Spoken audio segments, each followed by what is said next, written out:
Galesburg has had just 4 unbeaten football seasons in program history dating back to 1906, and my guest today played on one of those teams. 68 years ago, Rodney Bunch was a junior on the Silver Streaks team that went 9-0 under Hall of Fame coach C.C. Van Dyke and was led by such players as the Kimbrough twins, Albert and Elbert, and quarterback Doug Mills.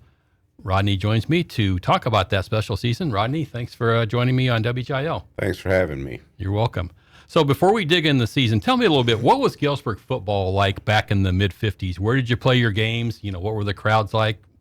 The crowds, we had a lot of people there. Of course, we played at the old football field out there in Lombard Field.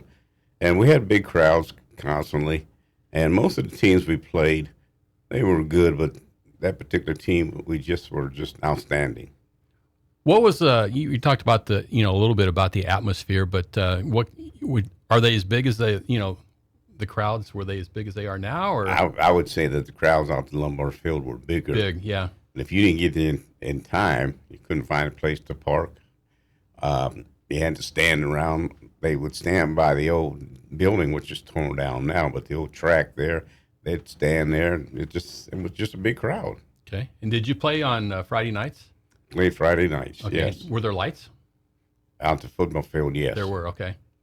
So what were the expectations heading into that 1956 season? You obviously had some talent with the Kimbrough twins and Doug Mills, but, was an unbeaten season a goal? At that particular time, we had some real good linemen, and, of course, they were relatively big for that particular time. Not as big as some of the kids are today, but they were big. Thatch and Dominic Fiacco, Gerald Schreiber. Those were just some of the linemen that I can remember right now, but they were just nice-sized kids. And Thatch ended up playing, I think, at Michigan. Okay. And I think Dwayne White played in that year, and I think he ended up playing somewhere in the Big Ten. I forget where. Okay. So the year before, you went unbeaten in 1956. How about the year before? How good was the team? Ooh, the year before. I can't really remember. I looked it up. It wasn't like overly impressive. So it made a big jump that next year. Well, the Kimbrough twins, when they came in, they played this sophomore year. Mm-hmm. They played varsity football, and quite naturally, they went through the whole season, years of playing the years that they did play, and they were just outstanding ball players.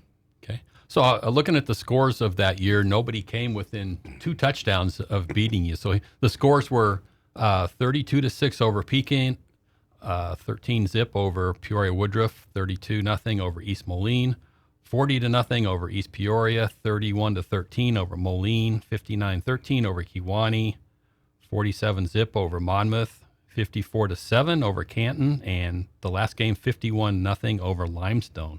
So you guys weren't really challenged that year. No, but we had such good ball players that no matter who we played, these guys wanted to win. They didn't want to just get out there and play football. They wanted to win. So the linemen played real hard. Of course, you had the Kimbrough twins. Tom Vogel was the other running back there. And they were just killers. They just wanted to win, plain as simple as that. And we talked a little bit about there were no playoffs back then. The playoffs didn't start for another 20 years or so, but you were kind of thinking maybe that team might have been state champs. I would imagine that if they had played, they would have won state. There's no doubt about it. I don't think there was anybody that could have probably played as well as they played, mm-hmm. or had the athletes that we had. As you and I had talked, we talked about the difference between a player and an athlete. And if you got athletes, then you're going to probably win. And we had athletes. Was there a big rivalry in football? We always used to hear about Quincy in basketball, but was there a rivalry for you in football back then? No, not really. They just played football, and that was it. There really were no rivals at all. Okay. So the football field at Galesburg's been named after Coach Van Dyke for a while. Tell me about him as a coach. What was he like? Coach Van Dyke was sort of a weird individual. I guess I could use that terminology, weird. And he didn't really know the players.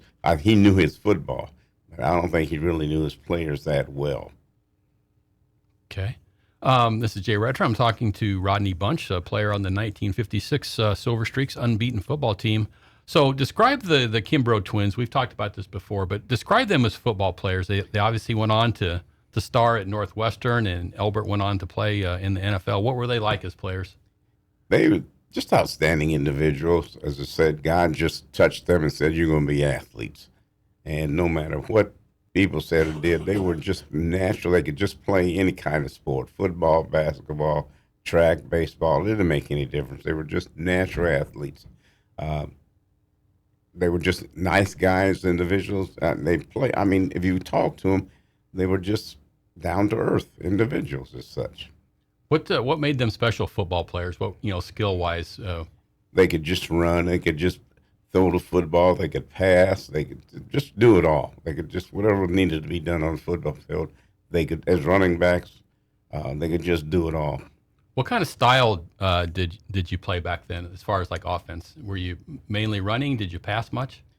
Well, it was a little bit of both combination because you had Kimbrough, he could throw the football. You had quite naturally had Doug Mills as quarterback, and he could throw the football also.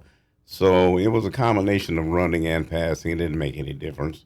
Whatever team we played against, whatever Van Dyke wanted to do, Coach Van Dyke wanted to do, you had the athletes that could do that. Okay.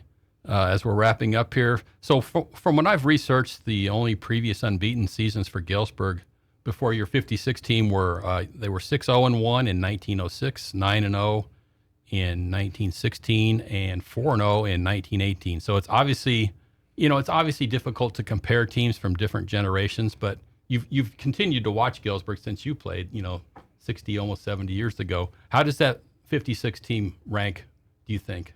I would say probably, even though the other teams were maybe 9-0, I just don't think they probably had the players that we had. As I said, you had good linemen, you had outstanding running backs, you had outstanding quarterback. So it just would be very difficult to compare that team to I don't think maybe Galesburg had the competition back then that we had. And, we always had Rock Island, Moline, East Moline, or the Western Big Six teams, Quincy, what have you. But I just don't think those teams could compare to the teams that we had. Okay, that's Rodney Bunch, a player on the 1956 Streaks unbeaten football team. Rodney, thank you for joining me at halftime to give a special look at that special season. All right, thank you for having me.